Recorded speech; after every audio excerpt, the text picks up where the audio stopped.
All right. We are going to go ahead and get started. My name is Jenna from GE College Prep, and I am here to introduce Dr. Joshua Arnold, who's here to speak to you all. Before becoming a college counselor, Dr. Joshua Arnold served as the superintendent of the Culver City Unified School District and the chief academic officer for the Ketch Prep family of schools in Los Angeles. Currently, he's an admissions interviewer for Harvard.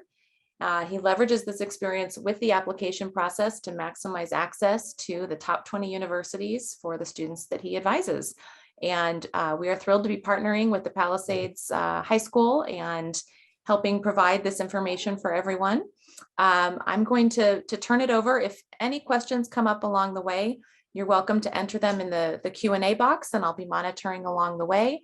And then we'll open it up at the end so that we can have some interaction here. So I will go ahead and turn it over. Thanks again.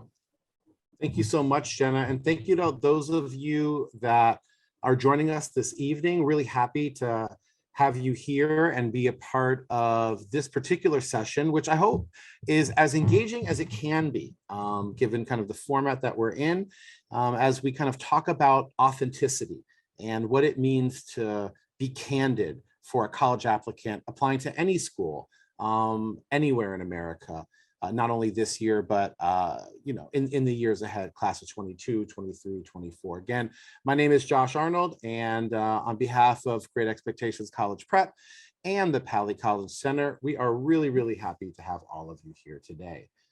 Before we begin, as we kind of get started, I do want to kind of give some context for not only what we're going to talk about, but how I'm going to talk about it.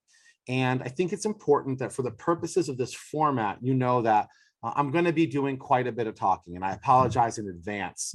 I definitely believe in discourse and kind of the volleyball of discussion to further illuminate best practices and good ideas.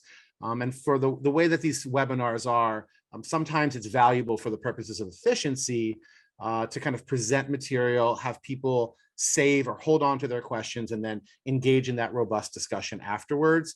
That'll be the format here. Another thing I want to tell you is I'm going to be doing some reading. So different from how I'm doing right now, where I'm talking and speaking, there's going to be text that I read. There's about 2 texts that are text heavy. And so I apologize if my voice is, a little high pitched or a little annoying or a little what have you, but there are some points where I'm going to be reading to and with you for a few minutes at a time. Again, I apologize in advance. Other than that, hopefully this information will be new. None of it is Googleable, which I'm really proud about. So you're going to be looking at real student examples that help illuminate authenticity throughout an application.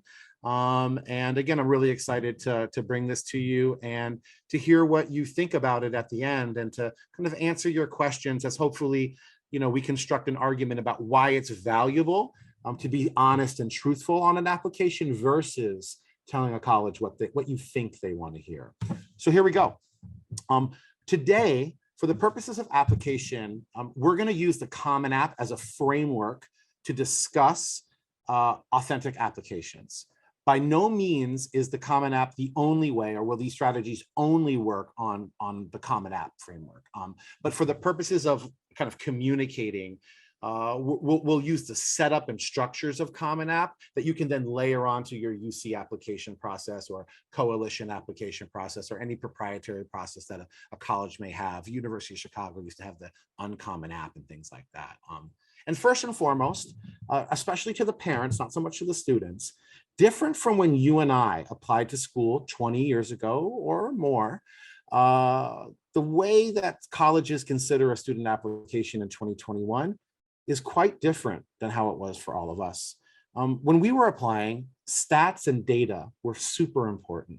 What your GPA was, what your SAT was, what your class rank was. Most of us went to schools that at the time ranked us either by decile or by number. And some of those stats still exist. Testing is obviously becoming more and more optional, given the current context. But the main thing that's different is that students are telling their stories in 2021, and colleges are determining whether or not those narratives are the kinds of narratives that fit on their campus. So it's not just about what classes you've taken and what scores you've achieved. It's about who you are, what you believe, and what you're going to contribute to our campus based on the narrative of your life and accomplishments so far. And so I say that to say what you should be thinking about in applying to college is how to tell the story of you. And that's kind of the crux of what we'll be talking about. The application process is a story. It begins and ends with you, and your job is to be authentic, engaging, as compelling as you can be about your true and honest story. So in terms of the Common App, what people kind of may previously believe, if they're not familiar with the narrative framework of Common App or application strategy, is that when you're filling out a Common App, you might say to yourself, where is the ability to tell a story? I mean, in many senses, this is how it works. First, you create your profile. It has a username and a password. It's attached to an email. No ability to tell a story there, although there kind of is. We'll get into that in a second. You add your colleges to your list. You gather your requirements, which are your transcripts and your grades and your test scores and your letters of recommendation, and you submit your application. Where is the ability to tell your story? I can give you a small example just in this framework before we talk more deeply, but I would even tell you that your email address is a story. Parents, I'm not sure how many of you have had this conversation with your son or daughter, which is, do you have a professional sounding email address? Or is it gamer2579@yahoo.com? Every aspect of what you input into this Common App application or any application is part of your narrative. And so there are choices and deliberate decisions that you can make to reveal your authentic self. But again, a student may kind of get to the Common App and it kind of looks like this. The student is Megan, and she's looking at her profile information, which is her name and her middle name and her family context and her education. So far, again, not really places where Megan can illuminate more about her. And so today, what we'll be talking about really are the activities section, the writing section, which are opportunities for you to illuminate something about yourself that may not otherwise be told on your application. Again, moments for you to author, communicate, share, and tell your story. So how does it work? We'll start with the activities section as kind of the first small moment for you to share your story. Many students in our work and kind of in what we see make the first draft mistake of being completely literal and trying to appeal to the college through their list of activities. So for example, somebody might write, I was in the music club, and every Friday after lunch, we would play guitar in music club, and Brian was the leader and I was the vice president. And while all of that might be true, that probably isn't illuminating enough of a narrative about you unless you think about maybe tying your activity list to several musical endeavors to communicate that music is a part of your interest or a way that you spend time. So I want you to start thinking about making decisions on your application in the form of communicating a story. And again, activities lists, and we're going to go over some student activity list examples in a moment, are the real first opportunity using the Common App framework for you to start being intentional and deliberate about the manner and mechanism in which you communicate to colleges. So before you take it from me, I'd like you to take it from Yale University. And in the next video, it's a short video from Yale, from the Yale admissions team, that is communicating to students some overall strategy about how to write in their activities. We hope that a collection of activities you've pursued outside the classroom says something meaningful about your interests, your values, and your contributions to your community. Admissions officers are interested in what you do outside the classroom, but we don't use a rubric that assigns a certain value for being an athlete, say, or performing the lead in the school musical. You should pursue the activities that bring you the most joy and that resonate most powerfully with your interests. You should not pursue an activity you don't enjoy just because you think it might help you get into college. If that activity isn't meaningful to you, including it in your application will only add clutter, and it might make it more challenging for the admissions officer to learn who you really are. We know that some high school students have found a single activity that they are passionate about, while others love engaging with lots of different activities and developing many different skills. There's no one right answer, nor is there a right list of activities, and you don't need to fill in every line on the activities section of the application to be admitted. More isn't necessarily better. We will place more weight on the contributions you've made to your activities than just your simple participation in them or particular awards that you may have won. So as you go through high school, try to identify the activities where you will have the greatest impact and focus your energies on those. This should make you a more compelling college applicant, but more importantly, a happier high school student. If you have spent a significant amount of time working, either during the school year or the summer, be sure to include it in your activities list. And if you devote a significant amount of time caring for family members, include that too. Context is important when we are reading your activities list. So be sure to tell us if extenuating circumstances have limited your involvement. We won't know something if you don't tell us. Really good advice. And before going to the next slide, I can't tell you enough how much almost anybody who works with students in this capacity, from GE to the Pali College Center, will tell you the exact same advice from the Yale admissions team, which is that there is no formula. You should pursue the activities that are authentically you, back to the idea of being honest and candid. And you shouldn't be thinking about how to appeal or appease colleges, because that's not really a framework that works, and there is no formula. Instead, if you listen to her only recommendation, it was that you might want to think about the impact of your activities, because it's probably true that the greater impact your endeavors are having on your community and the world around you, that might be something that we consider as a university. So again, she talked about not needing to list all these awards. Those are not how you're being evaluated. No school is saying, well, this person played basketball, but this person played badminton. We need more basketball players. That's not the function of this activities list. But let's talk more about how this works for Common App, and particularly some strategies that are valuable and available. The activities list, if you go to Common App, there's a suggestion page that you're looking at it. And the suggestion is about how to actually execute writing your activities list for Common App. And there are some rules. You are only allowed to use 50 characters to describe your position or leadership description. You can use 100 characters, not 100 words, to type in the organization name. You have a question about abbreviation. Remember that if you need to abbreviate, you can abbreviate in a way that makes it clear to your reader what the organization is. And you have 150 characters to put in all of your activity details, honors won, and accomplishments.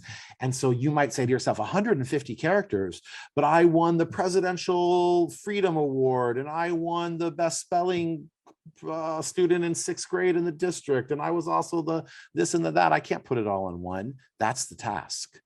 So that's really the task here. And I want to talk about how to do that. The Common App has an exemplar here that's not about quality, but about quantity. It's an example of how students can think about shortening 256 characters to 141 in this instance, but it's not about strategy like we're talking about. It's not about authenticity. Let me share it with you before we get to the kind of meat and potatoes of this section. For 2 years, I volunteered at my local animal shelter. I helped out where needed, but mainly walk dogs and monitor the front desk. Last year, I was asked to take on more responsibility and have been volunteering as the receptionist during the weekends. That description, while brief, is over the character count by over 100. So that person would need to shorten that down, and Common App has a suggestion: volunteer at local animal shelter, walking dogs and running front desk, given more responsibility last year, and now volunteer as receptionist. By the way, both of those are not complete sentences, but yet have periods. The periods here function as markers between two ideas. If we were sitting down and working closely together, we talk about using semicolons and different ways to communicate. But again, you're writing almost in Twitter speak, right? For these examples, in that your reader needs to understand what you're saying and you need space to convey everything that you want to convey. But again, this isn't about strategy. So let's really talk about generic examples of communicating your narrative and authentic examples. And here, again, these are not on Google. These are real. These are from students that I've worked with over the years. And I want you to hear and feel the difference between these. And I want you to think for yourself about which one, even to you, the reader right now, is more compelling. Here's a generic example about how to communicate that you are on the tennis team. JV freshman year, second in Bay League, sophomore through senior year made varsity. One Stanford tennis tournament, second in CIF, and fourth in state. 146 characters. I'm going to pause. Don't read on. I just want you to think about what you learned from that student, from that example. I'm going to move on to the next example. This person is communicating that they were a tennis camp counselor. Beyond teaching tennis skills like serving, volleying, and ground strokes, I emphasize the importance of believing in yourself on and off the court. Again, I'll pause. There are clearly differences in the strategies that these students are using to communicate their activities. I'm going to tell you my analysis of what I think about both of these and what I think ADCOMs or admissions committees think about these. I think that they think the first person is less confident and more insecure than the second person. The fact that the first student feels the need to list off second in Bay League, second in CIF, fourth in state, that feels like that student is trying to tell me that they are accomplished versus believing that they are already accomplished and telling me more about the ways that they got that accomplishment. Example number 2 does the latter. Beyond teaching tennis skills like serving, volleying, and ground strokes, this person is downplaying their achievement and talking more about the ethos and spirit by which they communicated their camp counseling. I emphasize the importance of believing in yourself on and off the court.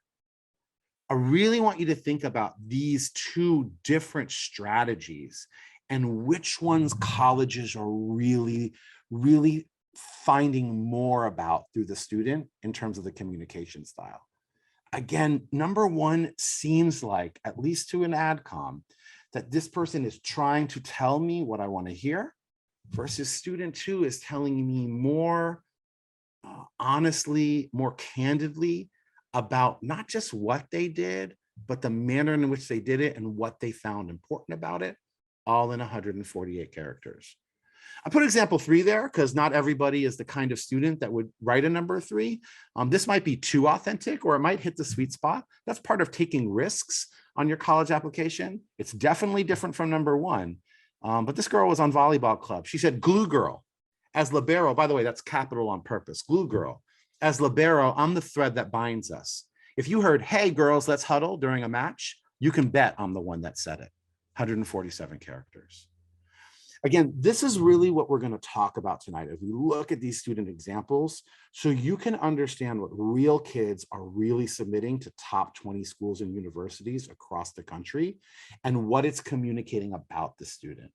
You can tell by the way example number 3 is written that the student is confident, that the student is self-aware.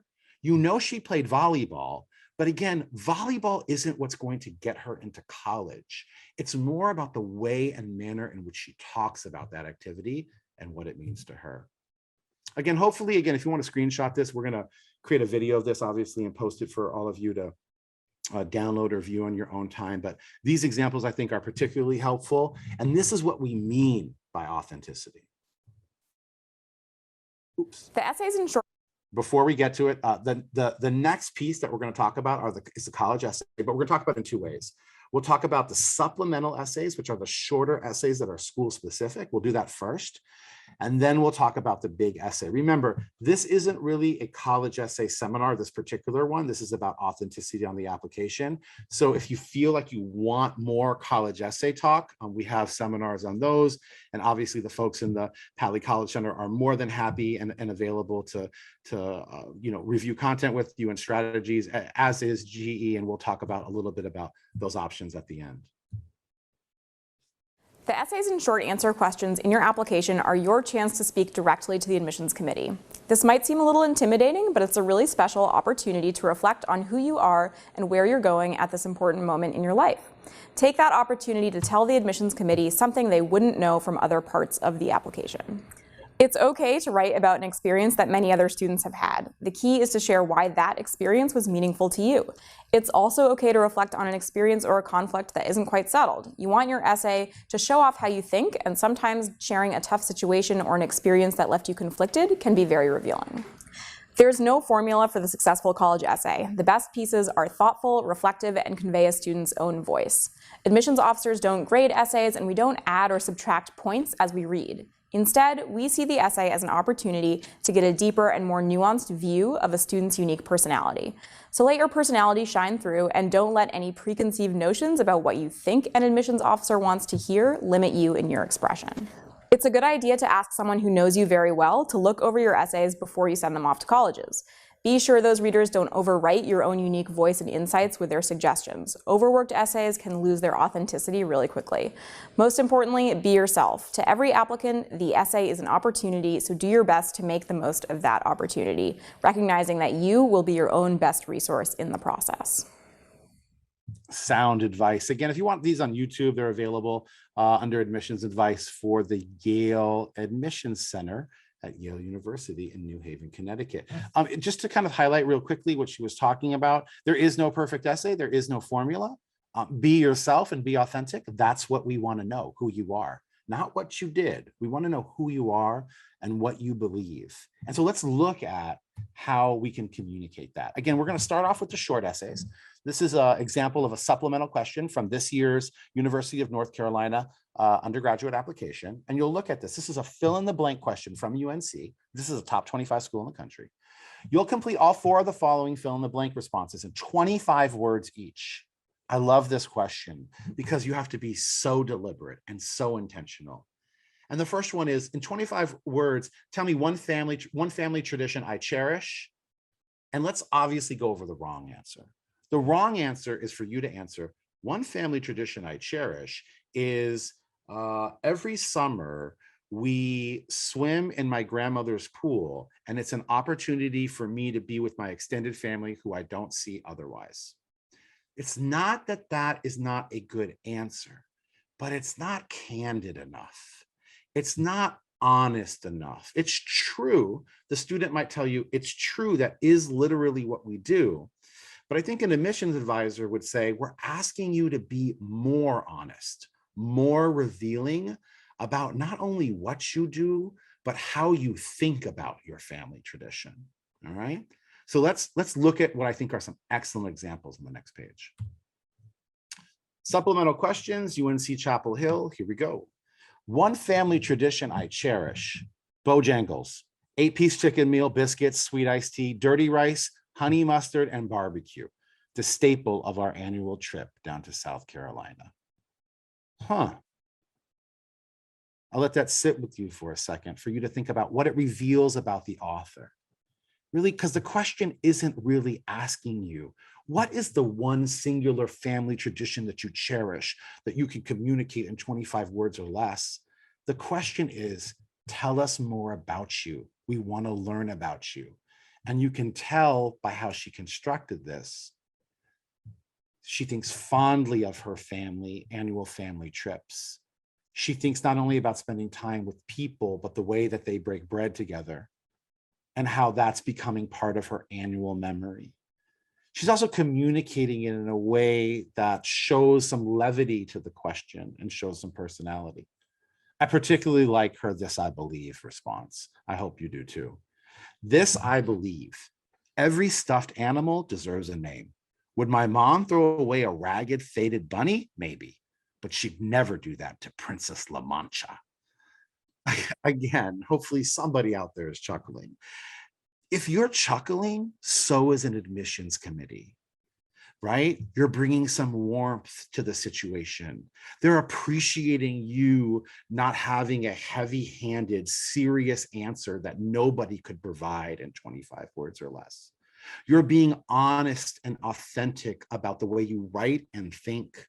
Obviously, it's specific and unique that you're naming all of your stuffed animals, but more so that you believe that your family, that your animals deserve a name, which is a little bit over the top on purpose. Think about this when you think about authenticity. Don't think about being literal necessarily, but about being candid and vulnerable. I'll tell you more. There might be a student who says, well, I would never write a response like that. What if the committee doesn't like it? And that's the completely wrong way to think. You're not here to just appease a committee for admissions.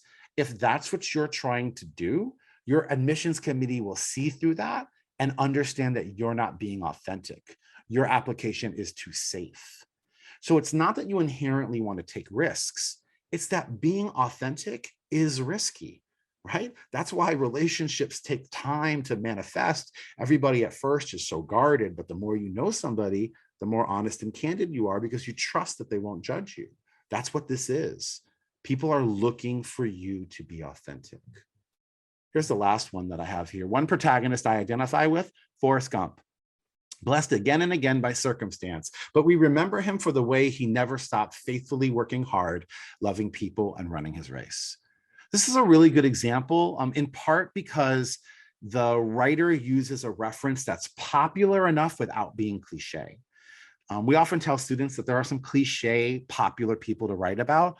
The current president of the United States, or George Washington, Martin Luther King, Abraham Lincoln, Gandhi. These are all very important people, no doubt, but they're so important and so famous. So many people have written about them, and it's unlikely that you're going to say something about them that an AdCom hasn't already heard.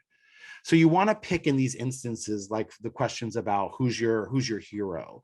You want to pick kind of references that are within somebody's purview, but not maybe directly what other students might write about, and kind of write about them in a more unique, interesting, and engaging way. Here's the question for Columbia. And for this one, this is a 200-word response. I'm going to do this one a little bit more quickly because I want to get to the essays and your questions. I'm going to read the second question here, which is, this is for 2021, this cycle. Why are you interested in attending Columbia University? We encourage you to consider the aspect you find unique and compelling about Columbia. So here's an answer. It's a little bit long. I'm going to read it to you. Community. Hours before Greta Thunberg told the United Nations, you are failing us in 2019, I was marching through Wall Street and practicing in my first climate awareness rally. At first, I noticed the signs. It's getting hot in here added a different energy to the gathering that my denial is not a policy poster didn't address. And the warning that there is no planet B made our group's message more urgent. Before long, I understood that by assembling and chanting and marching and being united, we had transformed our individualism into a community. At Columbia, I'm excited to feel the same palpable energy through student-run clubs like Columbia University Students for Human Rights and the Columbia Political Review. Each class I take at the university will be a learning experience, no different from that first rally I attended. Whether chatting backstage with guest speakers on a Tuesday night or organizing a weekend protest in support of a more sustainable planet, I'm interested in identifying opportunities to share my commitments and passions with others. Columbia University knows that change starts with honest discourse, and during the next 4 years, I'm eager to launch some of these conversations. Again, notice how this student uses this question to reveal more about her. She doesn't start off talking about Columbia or telling Columbia things that they already know about themselves. She starts off telling about her participation in a climate awareness rally. And she goes on to say that that level of commitment to community and what I learned by being together is the same, it matches Columbia's value to the same degree. And you and I are a match for each other versus pretty please, I want to go to your school. I hear you have great professors. Pretty please, Dr. So-and-so is so renowned. Pretty please, that's a much, much different style than saying, this is who I am. I'm a community organizer and activist. This is who you are. And because we are these things, we are a match. Okay. Is it honest? Yes. Is it revealing and vulnerable? Yes. Is it dangerous to talk about your commitments and what you're passionate about, including being specific? She's revealing a protest sign that she wrote. There is no planet B, right? So think about that and being specific to that degree and being rewarded by admissions committee because of your honesty. And again, this isn't an essay writing seminar. So there's obviously lots to talk about how that student achieves that and the strategies and mechanisms by which they went about their revision process. But to end, I'm going to share with you two essays. These are kind of your bread and butter Common App essays. This is the main 650 essay. And I want to choose two examples. One is not very good. It's honest, it's literal, and it's not very good. It's ineffective. The second one is quite good. It's extremely honest, it's very vulnerable, and it's deep. And I hope it leaves us today, when we're done, with some food for thought and some questions that you have about what this whole strategy of authenticity means for people such as myself who are on Harvard interview committees and are evaluating fit and match when it comes to having first-year applicants join our campus community. Here's what not to write. New York University is part of the few schools in the United States that offer a joint program between the College of Arts and Science and the College of Dentistry. My certainty of pursuing a career in dental medicine drives my desire to study at NYU, which will allow me to dive into my passion at full force sooner than any other school. My hunger for diversity and ability to communicate in different languages allows me to perfectly fit into the largest college of dentistry in the United States by immersing myself in different cultures and a wide range of people from all around the globe, which would certainly add to the inclusive and welcoming environment present at New York University. Outside of learning the given profession, which is dentistry, my admission at NYU would directly lead me into participating in the America Reads and Counts volunteering program. Teaching young children literacy in language and mathematics would expand my interpersonal skills, which would lead to success in the dental profession while giving back to help the community. As I progress through my studies at the College of Dentistry at NYU, I hope to join the Smiling Faces Going Places initiative to observe firsthand cases, fulfill my social duty, and conduct discussions and research on critical observations during the experience. The 7-year program between the College of Arts and Science and the College of Dentistry at New York University offer many co-curricular opportunities to further dive into the profession, such as lectures and field trips. At NYU, I would participate in the Study Away program to Buenos Aires, which would allow me to discover required courses related to the realm of global public health through a Hispanic lens. The inclusivity of the campus with no walls in the busy, diverse city of New York allows for me to immerse myself in professional experience and increased exposure to the entrepreneurial world. Well aware, this type of high-pressured, accelerated program requires a student, such as me, who is ready to take on a challenge of hard work, dedication, and organization.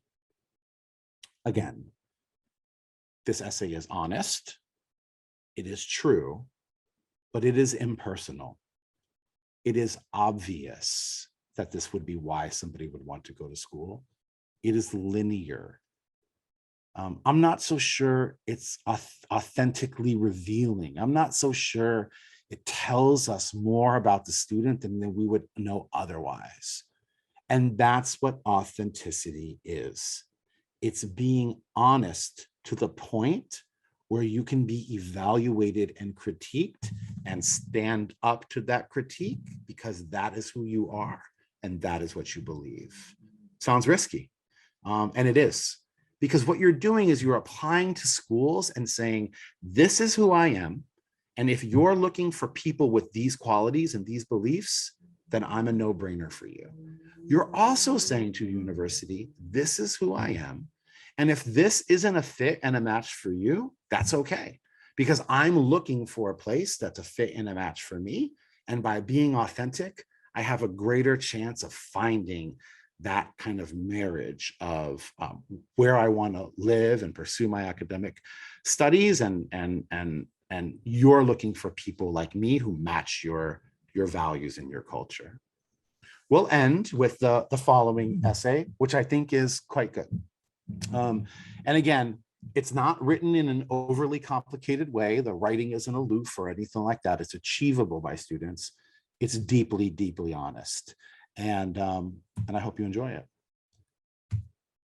Sonder. Even if you've never seen or heard the word before, chances are you've experienced it. Originally coined by John Koenig on his website and YouTube channel, The Dictionary of Obscure Sorrows, Sonder describes the realization that each random passerby is living a life as vivid and complex as your own, populated with their own ambitions, friends, routines, worries, and inherited craziness. Sonder suggests that not only am I the protagonist of my own narrative, but so is everyone else in theirs. To one person, I might appear in the background of their story as an extra, just a girl sipping coffee at the next table over. To another, I may be that high school senior who wrote that personal statement they remember from way back when.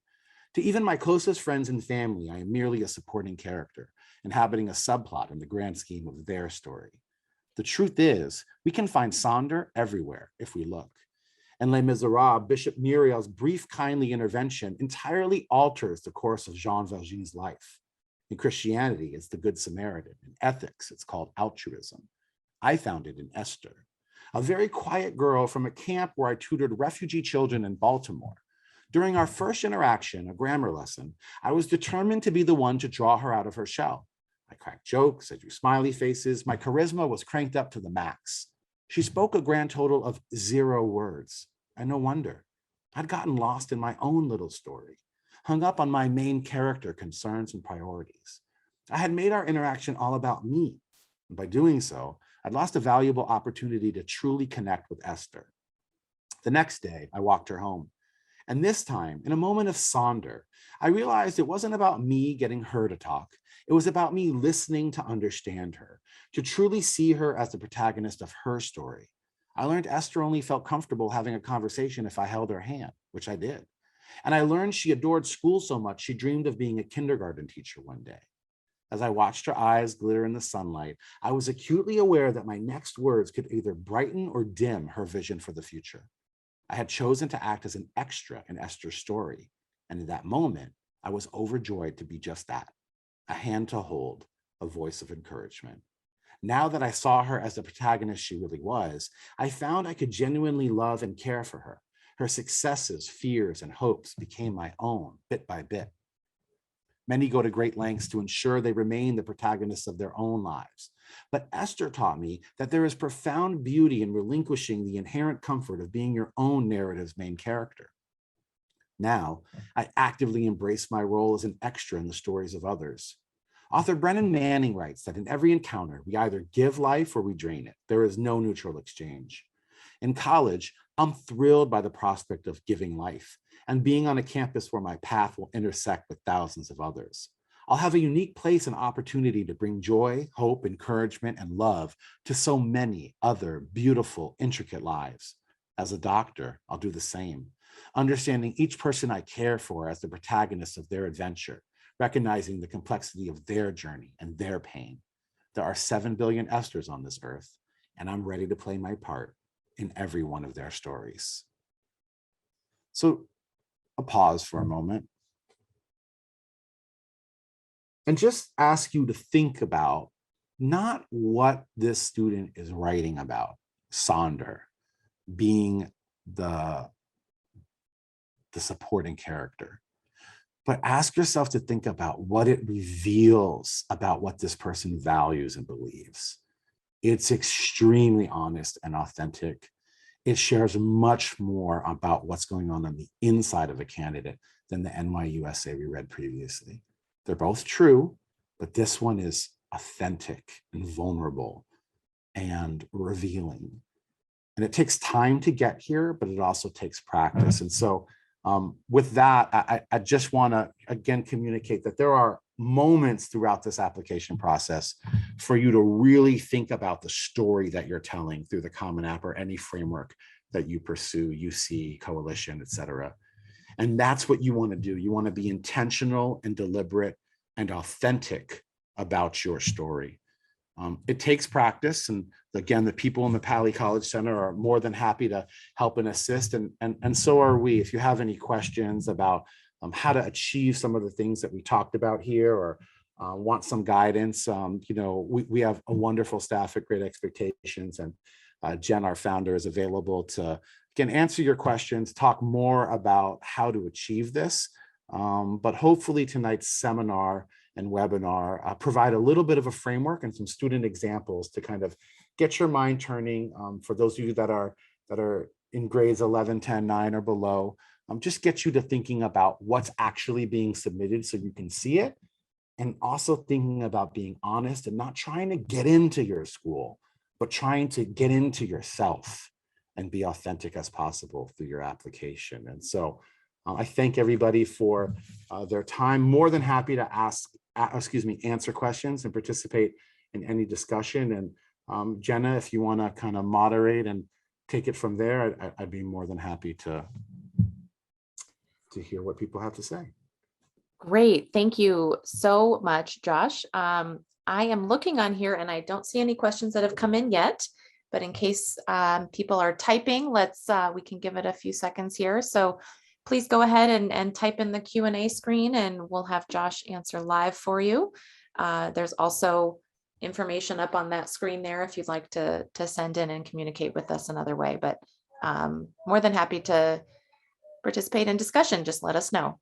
Oh, here we go. We have one for you, Josh. What do interviewers know about a candidate?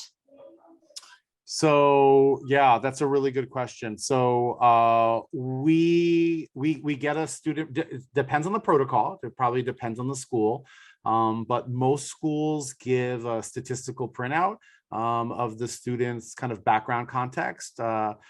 Not so much a transcript, but your GPA and your potential major. But really what we're looking for is to have a conversation with a student to learn more about some of the things that questions like the essay prompts illuminate. So we're trained to really ask students about where they see themselves 3 years, 5 years out, why they're interested in pursuing the course of study that they're interested in pursuing. And we're really asking questions about what they've done, not in terms of the breadth of their achievements, but what are their commitments? What do they believe in? What are they interested in? And where do they focus their time and energy? And so to that, there isn't a perfect answer, right? It's not as if the person who works on their tennis stroke is any better of a candidate than the person who commits themselves to soccer.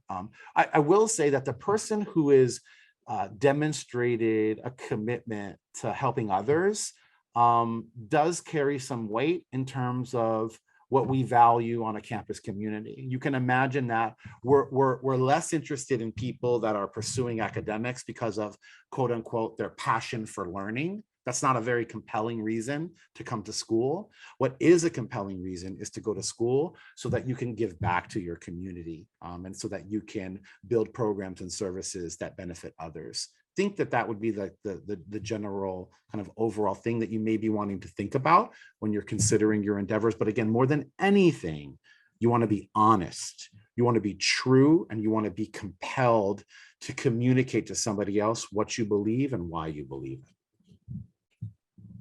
Excellent. Thank you. We have another few that have come in. Who do you recommend to look over the essay? Yeah, lots of people. So really good question. For sure, we want people in the students' lives whose opinions they respect. They don't just need to be great writers. Oftentimes, English teachers are really, really good resources. So our counselors at the high school, Pali College Center, are more than capable of giving really important and valuable feedback to students. But so is your grandparent, and so is your neighbor. And they don't necessarily need to have gone to that school to know if that's a competent college essay. Just think about the experience you just had listening to the essays that were just read. You have an opinion on whether or not those students were effective in compelling you to consider their admission further, right?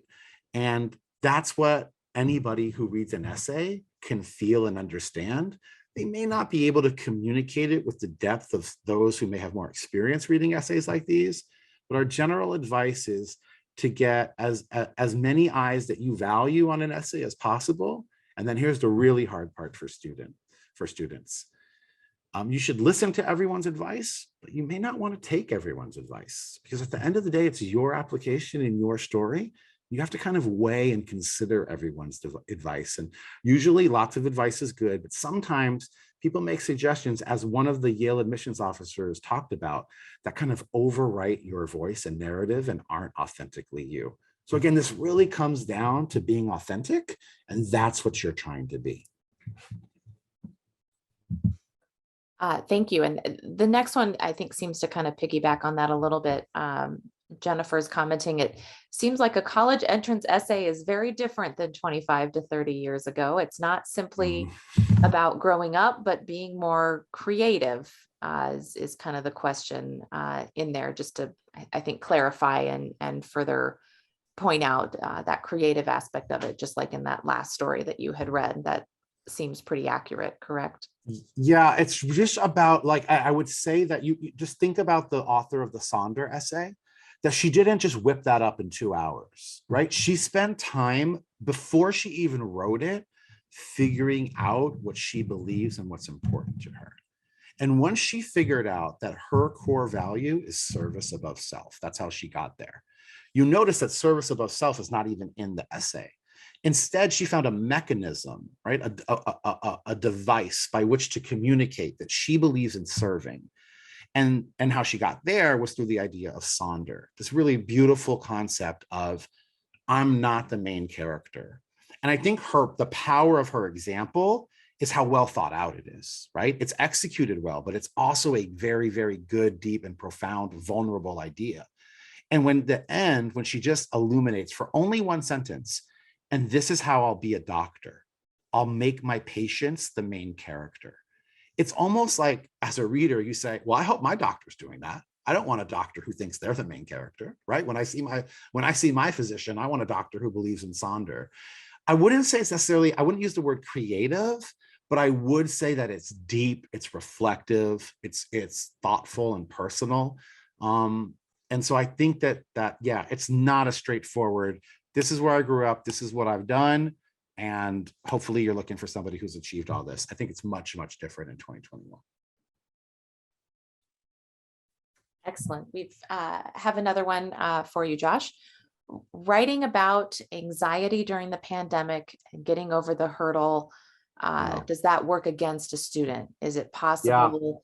Yeah. Does any sort of mental health become stigmatized, or how would you approach talking about that topic?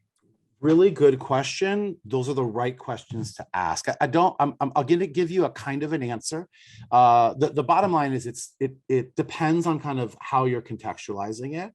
I will tell you, again, this is a question to think about what's true. Like that NYU essay was true. That's why they want to go there. They're being honest, but it's not that revealing, right? And so talking about the stress of the pandemic is true. It's also cliche in 2021, meaning that there are many, many, many, many students that are writing about that. And when that happens, there becomes less room for you to say something that hasn't been said before. So you want to kind of think about that as you're thinking it through. I realize that your question was about the stigma, about basically talking about a weakness, right? Or a perceived weakness, something with a stigma. You could talk, there are essays people write about getting an F on a paper. And the question is, should I write about getting an F? Does that mean I'm not a good student? I would say that typically no. And that typically that level of candor is rewarded. And I wouldn't leave the essay like, I have anxiety and I'm anxious and this has made me have trouble coping, right, during this time. I would write an essay in which those experiences happened and that there was some sort of a breakthrough and some sort of a win, so that what you're communicating is how you dealt with that moment and the strategies that you've learned from it and how you'll take those to college, right? So again, strife is okay to write about, struggle is okay to write about. It's often best to write about it when there's a moment of turn in the struggle, so that the student does overcome it, and so that the college has some semblance of the learning process through that struggle. Excellent. Well, thank you very much again, Josh, and thank you to everybody for listening and for sending in your questions. We greatly appreciate it. Again, any further follow-up, your Pali College Center is a great resource, and all of our information is up there on your homepage as well. So with that, we are going to sign off. Thank you again for attending. Enjoy the rest of your night, and thanks again. Thanks, Josh. Thank you. Thank you.